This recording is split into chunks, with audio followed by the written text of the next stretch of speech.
La vermut tenia una doble vida als Estats Units, primer com a Sharon Vinyard i després com a Chris Vinyard, fent de la filla de Sharon Vinyard. En un vídeo d'aquest mateix canal vaig dir que podria ser que la Sharon i la Chris no fossin la mateixa persona.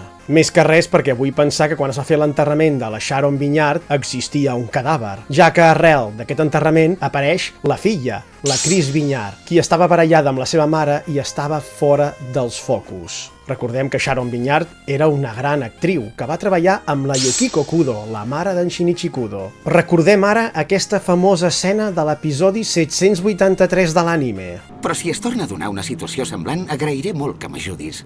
Al capdavall, jo sóc una de les poques persones que actualment coneixen el teu secret amb tota mena de detalls. Segur que els membres de l'organització quedarien molt sorpresos si descobrissin que el cap et té.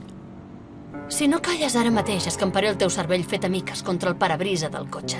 El més fàcil i tòpic de pensar en aquesta conversació és que la vermut sigui la filla o un familiar de Renya Karasuma, el líder de l'organització negra. Però si el manga i l'anime de Detectiu Conan dura tants anys, no és massa simple aquesta teoria?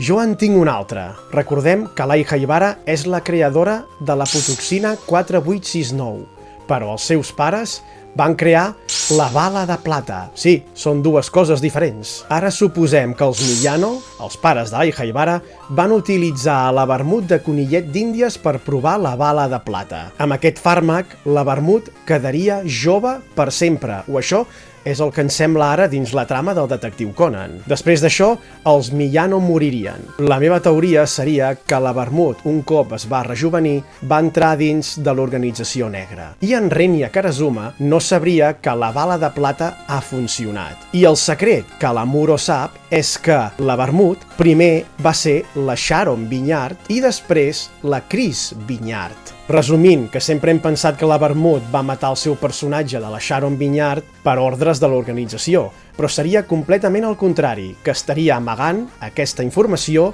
al líder de l'organització negra. I tot això entra dins la meva teoria de que la vermut no és una persona malvada i té un altre pla alternatiu a la dels homes de negre. D'aquí que sempre en Jin i tots diguin que la vermut amaga molts secrets. I per mi, l'amenaça de l'Amuro tindria molt més sentit i posaria en un greu perill a la vermut, la preferida del líder.